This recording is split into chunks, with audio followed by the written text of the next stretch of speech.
Hello, listeners. Welcome to Mental Men. Hello, I'm Jordan. I'm Brad. And today we're just chilling. We're just, talking. Today we're just going to do introductions and talk a little bit about our lives. We're going to start with Jordan. Yeah.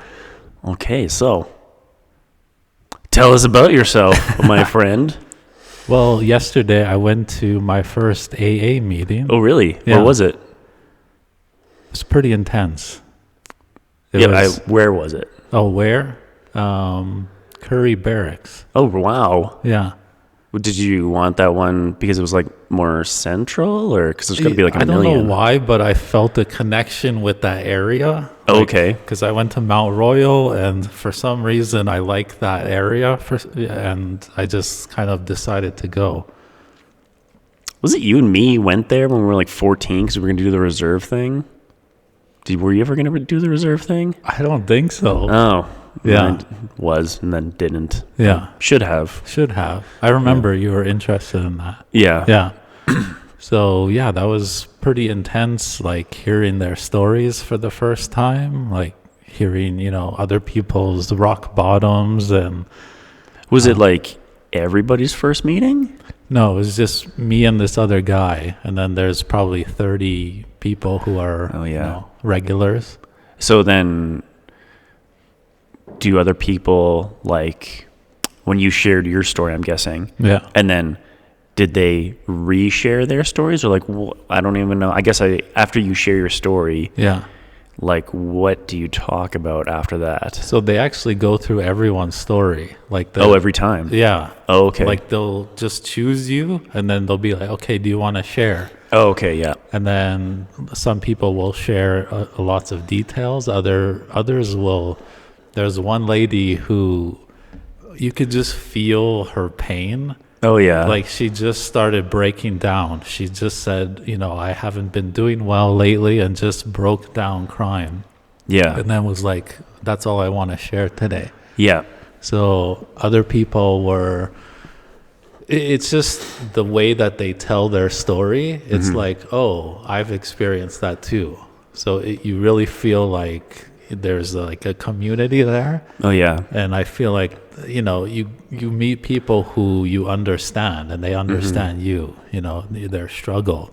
Yeah. So, but the whole thing was, I was so nervous the whole time that it was just like, when it was my turn to tell my story, I was like, because I just see it from the movies, right? Like, yeah. I had no idea what to expect. So I didn't even want to speak. I just wanted to stay in the back and see how it worked. Yeah.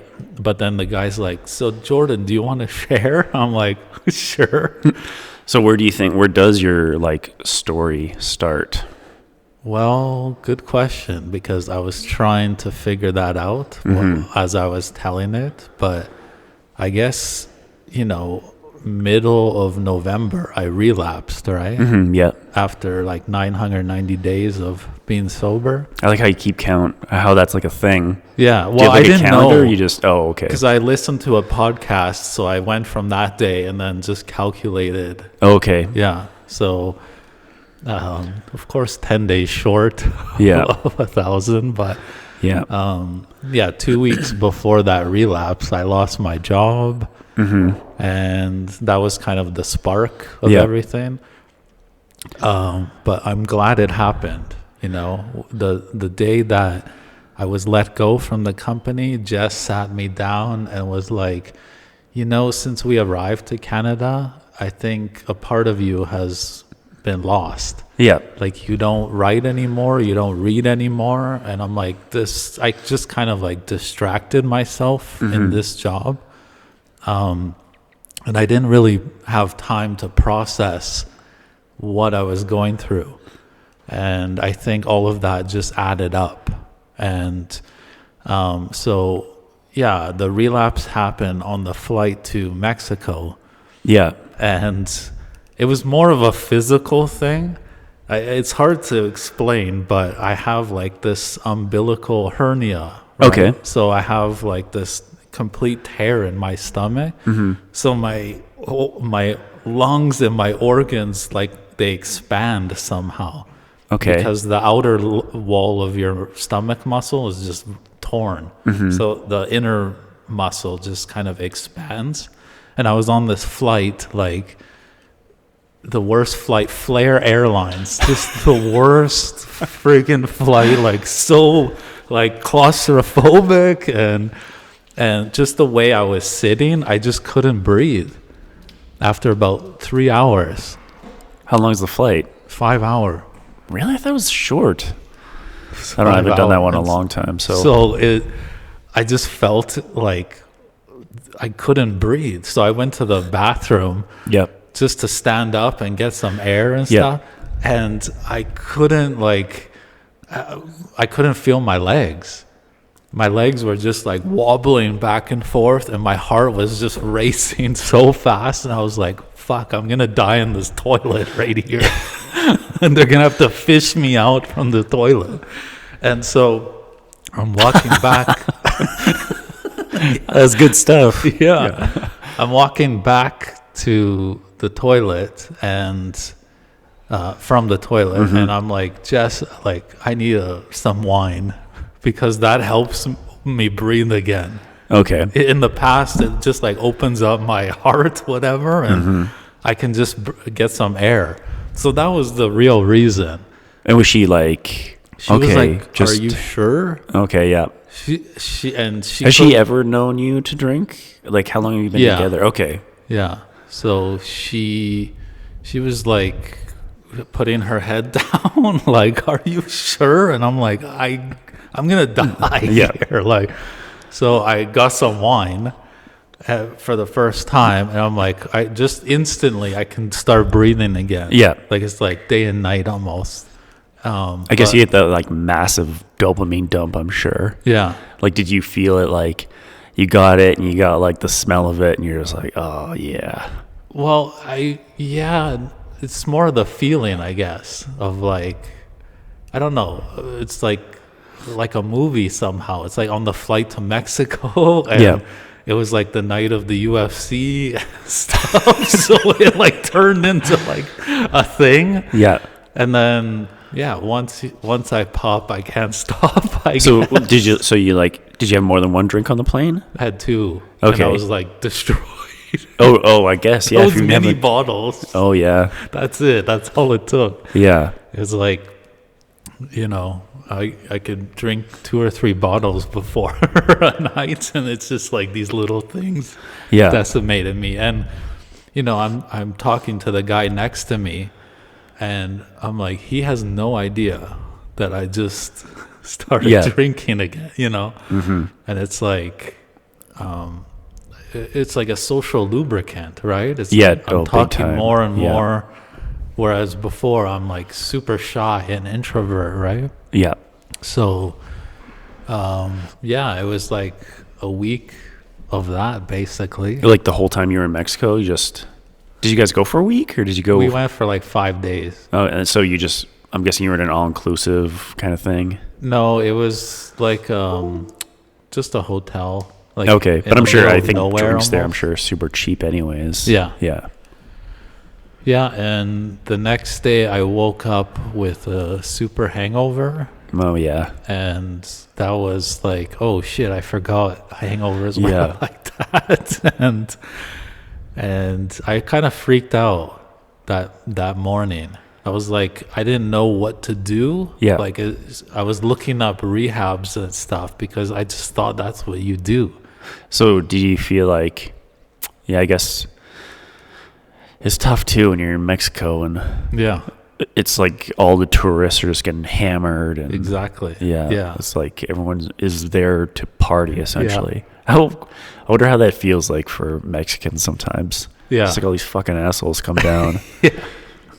There's so many Canadians there too that just get shit faced. Yeah, I guess you get used to it. It's just like Calgary and Stampede, like Stampede time. Yeah. Brandon loves it. Oh yeah. He just goes out, goes crazy. Yeah. But yeah, Yeah, same thing. Yeah. That next morning I had like, I don't know, 2 margaritas for breakfast. Ooh, Yeah. And then that as salt we were fills you up, walking, baby.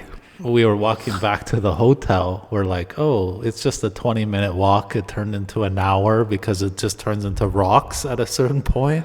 Okay. And then I was walking along this sand bed, and then the moment I stepped on it, it just collapsed, and I fell, and I scraped my whole arm. Yeah. It's just blood nonstop. Yeah. I'm like, fuck, that was like payback for all this. Like, yeah. So when you were like, so it's like the plan, and then the next day you do it again, and then were you just like, well, I relapsed, Pretty screw much. it, or like after you fell on the beach, were you like, I was just like, Jess, give me some time.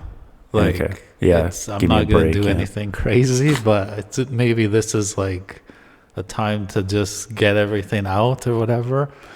But yeah, it culminated in we got back, and it was just like, I hate hangovers. yeah, So it's just like delaying it by drinking more, right? So, not the best tactic, but that's my body. so then you got home. I'm guessing you were just feeling like absolute rock bottom by then, Yeah, or were you hoping like, oh, I'm gonna go home and I'm gonna get back on track? well, I think also like because I texted all of you guys, right, with that. Oh, I thought that was like 2 weeks after. No, that was like a day after we got back. Oh, okay. Yeah. Oh, I thought you had like spun for like 2 weeks. No. Yeah, but it culminated into that text message. Yeah. It was maybe I'll read it one day, but it's our camera. So, Oh, yeah. but yeah, essentially, I think it was just a cry for help Yeah. because I didn't know what to do, and Yeah. everything just kind of started adding up, like with my body and stuff, like changing. And, it took like, now that my stomach is like this, it Yep. took all the pressure into my spine. Yeah. And then out of nowhere, it's like I can't feel the left side of my body anymore. Yeah. And that scares the shit out of me. And, I'm waiting for this stomach surgery that's just like taking forever. For the hernia? Yeah. How long do you have to wait for that? I've been waiting since last April. You know what's so weird is now with little kids, they like keep an eye on it. Yeah. So usually you can tell by the belly button, the way it like moves and stuff, if they have the hernia, right? And then I remember just with the kids, it was like, we'll keep an eye on it. And if it's still like, sometimes they'll do it on like little kids, like 2. I don't think they like 2 though. They'll like, we'll keep an eye on them when they're 4 or 5. Yeah. We'll take care of it. And Well, that's yeah, pretty so I good. think now, because my understanding is it's pretty common. Yeah. Yeah. Yeah, I never even knew it was that common. Yeah. When I told my doctor, he was like, oh, I just had the surgery 2 weeks ago too. So you've had this hernia your whole life. Did you ever feel it when you were like working out, like doing I don't ab know stuff? if or I you just had like, it my whole life. I think it was just maybe for like 4 months before I went to the doctor. So about like last December. oh, okay. Yeah. Oh, I don't know. see. I didn't even feel it. Okay. I think maybe because I carried this big TV myself, the heavy, I was looking at this one. I was like, one, you're not that weak. the huge CRT. It's I definitely was like, you gotta wait for someone else to, and I was just like, I'll do it myself. I think it was then, but yeah. So that culminated into this cry for help, and Brandon helped me. He's probably like, because I sent it at like 5 a.m. or whatever. He's probably like, what the hell is this? It was pretty late, wasn't it? 4:30, yeah. Was it? Yeah. Oh, I thought it was in the morning. I was just- Sorry. I thought it was like at like 11 o'clock at night. No. Oh, Yeah, I was just here like, I don't know what to do. Yeah. It's just like, it's also so silent and isolated here yeah. that I haven't gotten used to that at that point. Now I'm getting a lot better with that. But I think the biggest thing was I didn't have time to process what I was going through. Yeah. That was the biggest thing. And I didn't talk to anyone about it. Yeah. So what I did was I just started journaling again. And that like provided so much understanding for me. I've just been doing that every day now. That's sweet. Yeah, and it's literally I think that saved me. It's just about, because you have all this stuff playing out in your mind, right? But when you get it on paper, it kind of like loses its power somehow. You start to see it as just an experience rather than this kind of real thing. So, also, I think after getting sober in 2022, I start to meet other people who are stuck like me. And I kind of took their pain or whatever onto me. And what you said helped me so much, because you're like, the hardest. What did I say? You said the hardest thing in life is to, let go of that control. You can't control other people, right? Yeah. That's the hardest thing. And so that was what I needed to hear, because I did take it as my business. Yeah. And it's tough when you see like friends like that who are kind of stuck like I used to be, and I know how to get out of that, but I can't. I'm powerless to change that. And I'm too afraid to tell them how I feel. That was the tricky part, was I don't have those balls yet to like sit down and look them in the eye and like really talk to them about how I feel. So I'm trying now. Yeah. And I think through journaling, I'm starting to get some understanding, It's hard too when you're like going through something and you open up about it. Yeah. And then it's like when you're on the other side, you're just like, do I want to talk about this with them all the time? Am I just being a downer? Yeah. Like, do they care? How far do I go with this? That kind of a thing. Yeah. It can be, and then you feel it's like compounding, and you're just like, because then if you don't talk about it for a while, and they don't ask, you're just like, who can I talk to about this? Yeah. So it's a really good thing you found AA, because otherwise it's like, well, I don't want to talk to Jess about it because you don't want to hurt her, right? It's like, I don't want to talk to my dad because, I'm sure there's history there with all kinds of stuff, right? Yeah. And then it's just like, so the two people who I'm close with, and then I have my friends. Yeah. It's like, well, who else is there? Yeah. And also, like, you guys have other friends too, right? Like, this is your life, right? Yeah. But for me, it's like, you guys are my only friends here. You moved here and... Yeah. So, that was... And, there's this compassion program that I took when I was in Beijing. Okay. It was like an 8-week thing, and they talked about this concept called backdraft. Okay. You remember the movie, right? Yeah. And I remember the Universal ride. Okay. Yeah. Yeah, that was like, if, the fire takes all the oxygen, right? In a sealed place. Yeah. And then when you open the door, it just explodes, right? So they apply that. Who's going to save you? Billy Baldwin? Don't think so. Yeah. Yeah. So they apply that concept to psychology. And it's when basically like things that you ran away from all kind of just hit you at once. And I think that's what I experienced, because I did run away from this place when I was 19. Yep. And I kind of split my life into 3 acts. Like that's the first act is like raising, being raised here, everyday world. Yep. And then second act is like the journey. I went out and I became my own kind of adult, right? And then act 3 is like returning to tell people what I found. But I didn't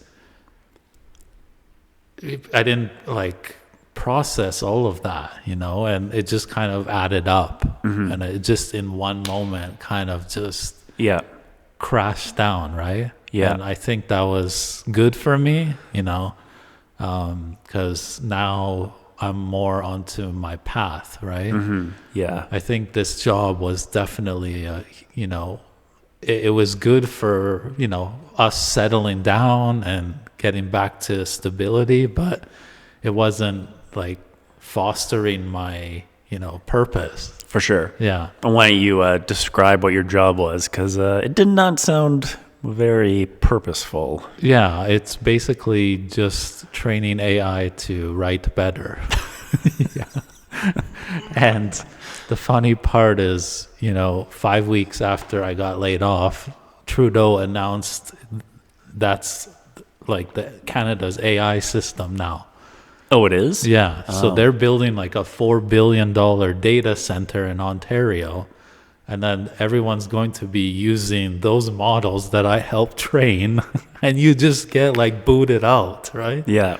It's like it was good to feel that, like that, you know, they chew you up and spit you out, and so, but yeah, I think our society is going through huge changes right now. Oh, yeah. Yeah. I think there's going to be another huge change, like with little kids right now, just because they're kind of like growing up with phones. And so I'm curious if they're actually going to hate phones. Because you go to like a parent thing or like a kid thing, there's so many parents who are just like on their phone and, you know, don't give a rat's ass about their kids, honestly. So. Yeah. Damn. Yeah. I wanted to ask you about that. So maybe you can introduce yourself now. Why? I like what we're talking about now. Okay. Fine. Yeah, let's go with this for a bit. Okay. Yeah, no, I wanted to ask, so it's kind of like, just because of the places you bounce to, besides Winnipeg, but after that it's like Montreal, New York, and then I can't remember the first city you lived in China. Well, I went to Paris after New York. Oh, yeah. Okay. And then Guangzhou. Yeah. Guangzhou, China for a year, and then moved to Beijing. Yeah. For 13 years. Oh, yeah. Yeah. Yeah. So I was in China for 14 years total. Because you went to all these like cities that also, where it's like drinking would be like a big part of the culture too. Yeah. So it's basically it's embedded in the culture. Yeah. Like, you know, that's how you do business deals. That's how they gain your trust and see who you are. And trust is everything in China. Yeah. It's kind of like they have this term called mianzi, which is like your face. So who you are in society, how you get through is from your reputation. Whereas from here, I feel like it's more of your credit, like your credit scores and stuff will give you different access. And like all of this is new to me. Like I didn't really sleep last night because I was thinking, what the hell should we talk about? And I was thinking like, when I first got here, like all of the institutions that I trusted are now like banks and stuff. Like Tim Hortons is now a bank. Like, what do you mean they're a bank? Well, they have credit cards now, right? They do? Yeah. You don't know? No. Okay. Yeah. What do you get? Like you get a Tim Hortons credit card. Spend $1,000, you get a free coffee. Yeah. And you know how stupid I was? I went to Walmart for the first time and they said like, do you want a rewards card? I said, yeah. Like, and I didn't know. I literally thought like when I was growing up as a kid. Like when you were checking out on the screen or like somebody walked up to you? Like one of the workers there. They're like, oh, you want a rewards card? I'm like, yeah, I want to earn rewards. And then in the mail. You're the I'm exact, like, it's a you're the credit exact card. guy they're waiting to walk in, and they're like, "Oh, look at this guy." Yes, this newcomer. That is so weird. Yeah, like Canadian Tire. Yeah. I God, guess I never thought about it, honestly. I knew like Walmart. Yeah. Is there a Safeway one? I'm sure. Loblaws. But yeah. It was Oh, yeah. like- PC. Yeah, they have one. Yeah. yeah. So it's like that was new to me, you know, and I was like, I never had more than one credit card. It, you know, Now I have 10. I had like, I don't know, 5. I opened like 4 more because I was just like, oh, you know, that's a thing. I'm Realm Awards. So yeah, I want Tim's Bucks, whatever. Yeah, I didn't get a Tim Hortons one, but yeah. So yeah, all of that is just oh, Bacchus. Maybe it's my dad. No. No Oh. worries. Do we block the driveway? Yeah, but this is good entertainment, good filler. Oh, we do. We do. You're going to be 70. It's like, "Remember PC, Brandon?" Yeah, so there's so many surprising things when I came back. I'm even still learning about, like, just met a friend 2 days ago. She's she was born and raised in Longview, and she's the only Oh, yeah. Chinese family in that Okay. in that town. They had a Chinese restaurant there. She told Jess, like, give it 3 years, and then you'll start settling back into Canada. So I think that's a good number.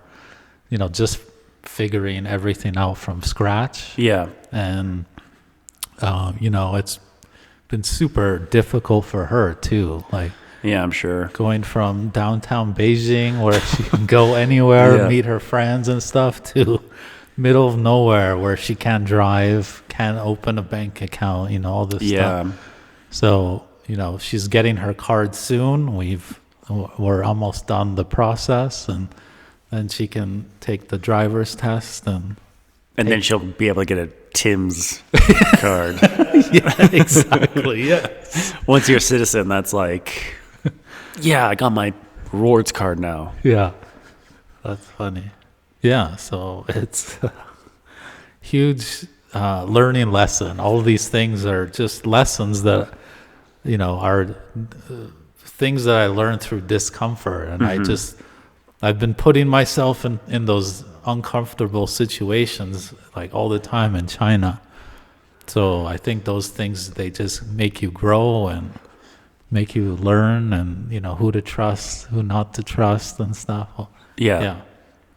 So, yeah, pretty intense. But, you know, I think applying it to like something like this, where, you know, we can just talk about all these struggles openly, is, you know, even just talking to you guys about it is just like huge relief. Yeah. Yeah.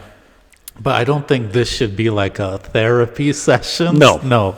It should just be like sharing my thoughts and experience, but I'm not working things out, right?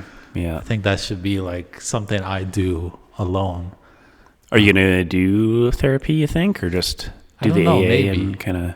Yeah, we'll see. I did ask my doctor about it, but then he kind of retired, so he just gave me like the website, like go apply on the Alberta website, but I haven't yet. Yeah. I want to ask you, why do you think you said you were like running from this life? Yeah. Do you think like some of that was like your mom or like your parents' relationship, or Yeah. was it like something else? Everything. Yeah, I think I just needed to become my own adult. And I felt like I couldn't do that here.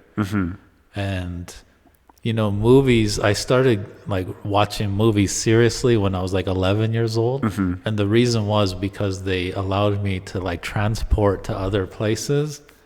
And I think I just wanted to get out of where I was, Yeah.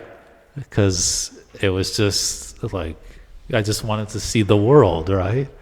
And I think, this place was painful, like with my mom. Had your parents, were they split up by the time you left? I don't remember the timeline. Yeah, they split up when I was 20, so I left Okay. to Winnipeg when I was 19, so around then. Okay, yeah. But when they split up when I was 20, that's when, the first semester I was like a normal functioning person, like happy person. And then they got divorced during the Christmas break. Perfect timing. Yeah. Merry Christmas. Yeah. And it was like day and night for me. Like, my mom did blame me for the divorce. And, Really? Was yeah. that something, was that real or was that something to Well, do with? I don't want to get so much into it Okay, right now, that's fine. but yeah. I discovered something that she was hiding. Oh, okay. And it was kind of the spark for, and when I went back to Montreal, I just started drinking. Oh, yeah. That was the start of it. If I had gotten like therapy then, I don't think any of this would have happened. So like that's when you like went and you weren't just like social drinking anymore. You'd be at home and you'd be like, Yeah. And I would just withdraw. Yeah. And I did as little schoolwork as I possibly could just to graduate. I graduated with a 2.3. And booyah.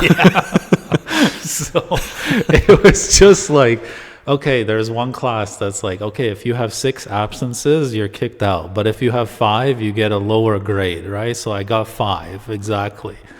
So I made sure of doing like the least amount of work. And just like, I also felt like I could learn more on my own. Yeah. I don't know, I've always kind of been that way, but I didn't really know it at the time. So Yeah. I would just go and watch like all these movies from around the world alone, but I would also withdraw. It was just like a crutch, basically. So yeah, that was. I would say there are 3 big moments that I started drinking, and that was the first one. The second one was when I got divorced a decade later. That's when I had like 2.5 months of just like nonstop, and I was functioning too. Like I would bike to work, sweat it all out, pretend I was normal, and then bike home, buy a bottle of whiskey. I'm sure your coworkers love that. It's like, oh, good Lord. Yeah. They didn't. I don't think anyone really noticed because I could put on a good happy I more face. meant like if you're sweating it out and Yeah. I'm sure. I'm sure somebody did, but what are you supposed to say? Yeah, exactly. Yeah, and I would say the third time was during COVID. That's when. Oh, yeah. Were you here? Or no, you were in Beijing still. Yeah, I was stuck in Beijing. I was Good stuck in Lord, China, yeah. basically. Like, Yeah. I couldn't leave. So I was there for 3 years. Oh, And yeah. that was like a long story, but my wife and we bought an apartment, and you can't get a loan from a bank if you're married to a foreigner. So Oh, yes. I remember you talking about that. yeah, so So you had to get like a fake divorce. yeah, we had to get this fake divorce, and so I was on this work visa for like 8 months at this job I absolutely hated. At the school? No, that was at a video game company. Yeah, I worked at this video game company for almost 2 years, and the first like year or so was amazing. Like I learned so much, but the last like 8 months was just this downhill Groundhog Day, like every day is the exact same. And that's when I reached that rock bottom where I was listening to Joe Rogan podcast with this guy named Dakota Meyer. Okay. He was like a sniper in Afghanistan. Okay. And he talked about, I'm cycling back home, and he was talking about how he had practiced at the shooting range with this pistol. Okay. And he had cleaned the gun and everything, and he had reached the point where he wanted to kill himself. And the next day, he pointed the gun at his temple and pulled the trigger, and the gun jammed. Oh, yeah. And it was like, he said that was like God intervened and stopped that bullet. And I was like, oh shit, that hit me. Yeah. And when I got home to Jess, I just told her, like, I can't drink anymore. And I just like broke down in tears, and she was like, you know, shocked and surprised. Because I don't know, I hid it so well that, you know, I had a friend who was a life coach, and I told her. She's the one who helped me Okay. for like 6 months. And she was shocked. She was like, because I had hid it from everyone. And like, She's like, I know you smell like gin, but I didn't think. yeah. So that was shocking to people. And I'm like so quiet too that people would never suspect that, you know, but it's always the quiet ones that need a hug and stuff. Yeah. So, but I think that whole process, I think China was just like a psychological limbo for me to deal with my past. Yeah. Because once I dealt with it, then I felt ready to come home. So I felt like, I just needed to become an adult and deal with. There's a lot of stuff that I didn't deal with growing up and along the way, you know. I don't want to like tell everything, but throughout this podcast, I think we'll learn some interesting stuff. Yeah, like was this one woman just like absolutely ripped my heart out. And, you know, I didn't really deal with that. Yeah. And then so I had to go back, and part of my healing process was like going back to those moments and like giving myself what I needed during that time. And so I helped, you know, just give yourself a hug during those moments, right? Yeah. And feel what you felt during that time, and how do you feel about it now? Mm-hmm. Because sometimes if you have the same feeling, then it still has a hold over you. Mm-hmm. Yeah. So I think I had all these like, you know, claws in me, like pulling me, and I had to get some stability for myself again. So yeah, it was a long, painful process, but I mean, for me, it's a journey, I think. Yeah. And someone, when I was in Thailand at this meditation center, someone warned me. They said, you can't replace rehab with Buddhism. And you're like, watch me. Yeah, that's what I said. I was like, no, what are you talking about? And I think I did. And I don't think Buddhism can cure everything. Yeah. There's certain things that, you know, like AA can provide more community, for example. Like, yeah.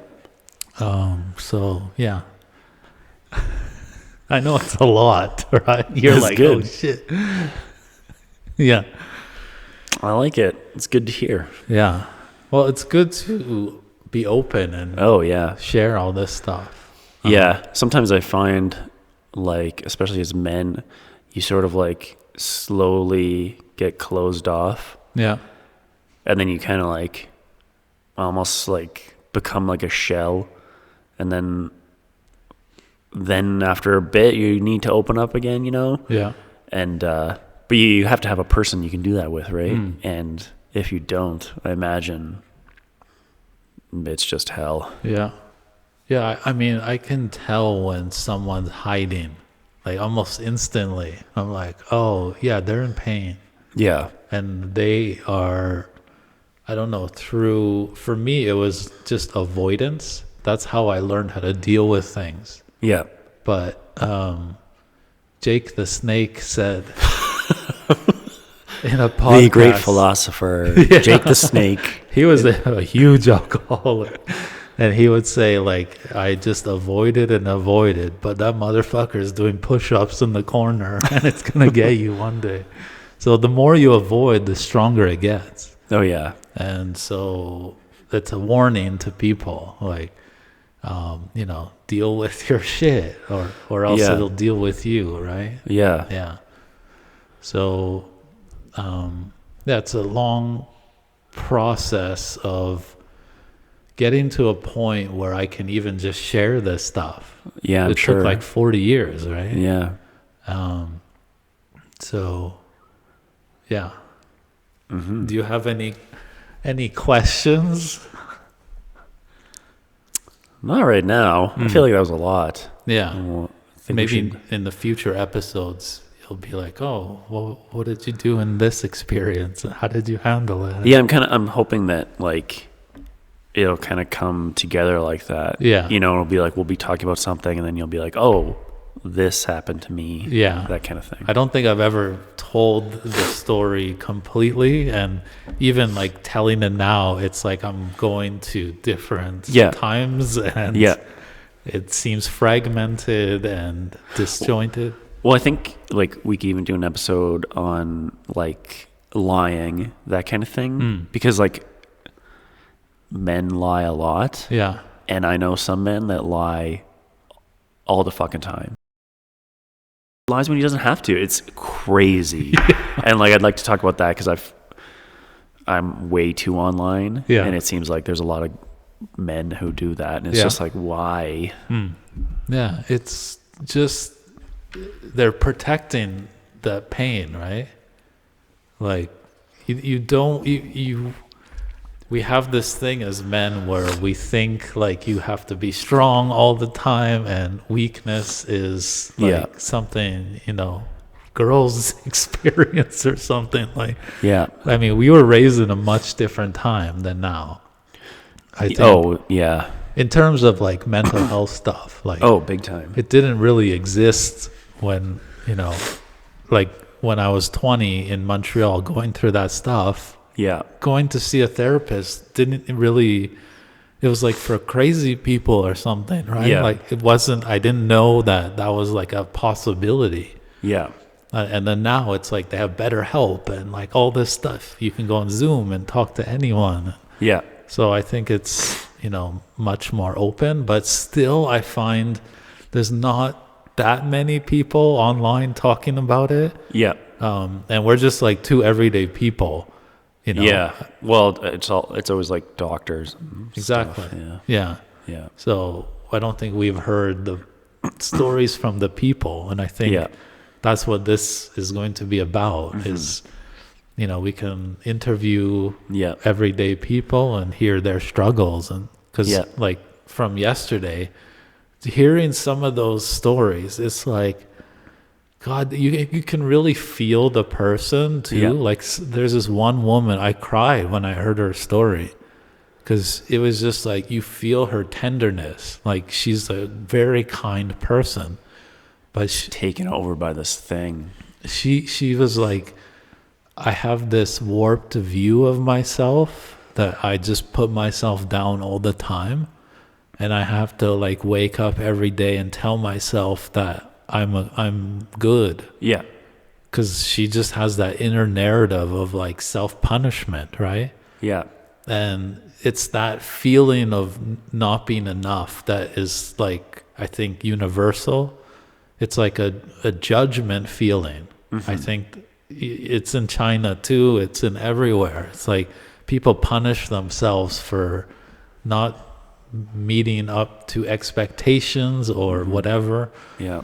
And we're just so hard on ourselves, right? And especially for me, I come from like a more perfectionist, like it's just high standards. Oh, yeah. And then as I come back now, in this Act 3, I realized they were unrealistic from the beginning. I'm always curious, like, where other people grow up. I think Calgary's like a crazy place because, like, it just seems like everybody has money somehow. Yeah. And everybody is successful. Yeah. And there's this, like, huge push to be successful. Yeah. But it's, like, super unrealistic. And also, it's just like, how does everybody have so much money? Yeah. Like, it's like, what? Yeah. So, what do you think is that? Where does that come from? Is it just like what the houses look big and stuff, or well, it just seems like everybody is like going on trips, or they're like drinking all the time, and like alcohol is so expensive, and like or going out, they're going out all the time. It's like how can you possibly afford that? Yeah, especially like I think I came back at the worst possible time. Oh yeah, in our history's economy, like. It's shocking, like yeah, house prices, rent, the value of the dollar. It's like, yeah. I think we should stop though. What's the time, Brandon? 45. Okay, and I imagine we'd cut the last like 5 minutes when we're just talking. So it's a 40-minute.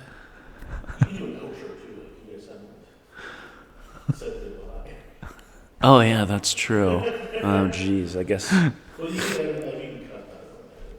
All right, well let's say we're going back to you talked about like Beijing, and I can't remember how you kind of ended that. Oh, you were talking about like things you want to talk about in the future. If we kind of stop there-ish, Yeah. and then so how would you end it? Well, I think the next episode is your story, right? Yeah. And you provide a unique perspective on mental health as well. Mm-hmm. And you are a father of 2 kids. Mm-hmm. So that presents a whole new topic, right? Okay, so how about we end it with, let me think for a second. So, yeah, I think in the future episode, we can talk about your story, and then we can start having some guests on, or Yeah, for sure. we can even, like what we talked about before, we come up with one word, Yeah. and then we just, as a theme, and then we just kind of riff off that. Yeah. Well, I think we should end this one, take a short break. We can do mine, and then we can end for the day, or we can, I don't know, what do you feel like?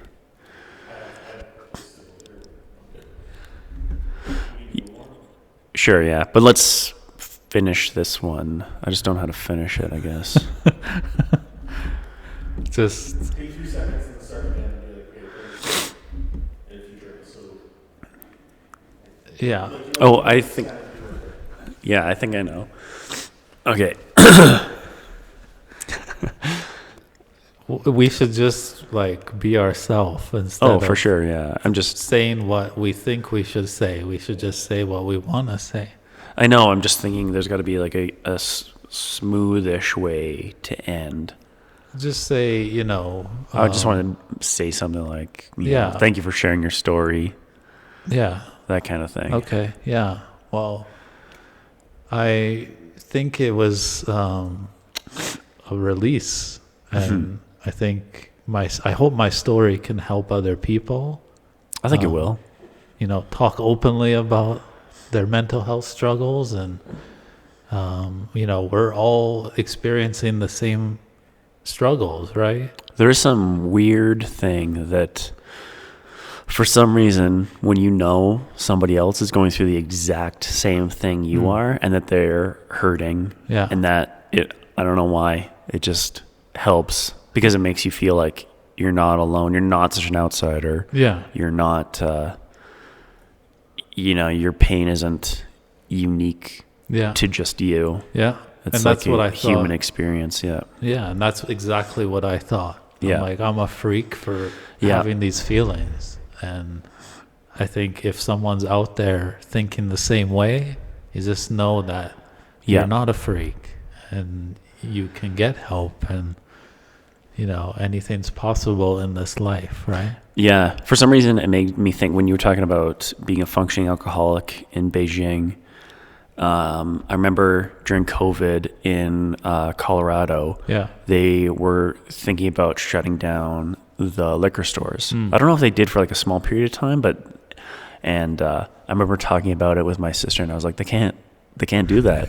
They literally can't. It's like, I don't think people know how many functioning alcoholics there are out there. I think there's like tons, honestly. And so it's like you do that, you take that away, you make people desperate, and desperate people do desperate things, right? Yeah. So Yeah, I mean, you can still like drink, like yeah, Jess can drink and not be addicted, right? I mean, there's so many people, normal people like that. It's just, when it becomes compulsive and when you start masking other emotions, that's the problem. yeah, Yeah. yeah.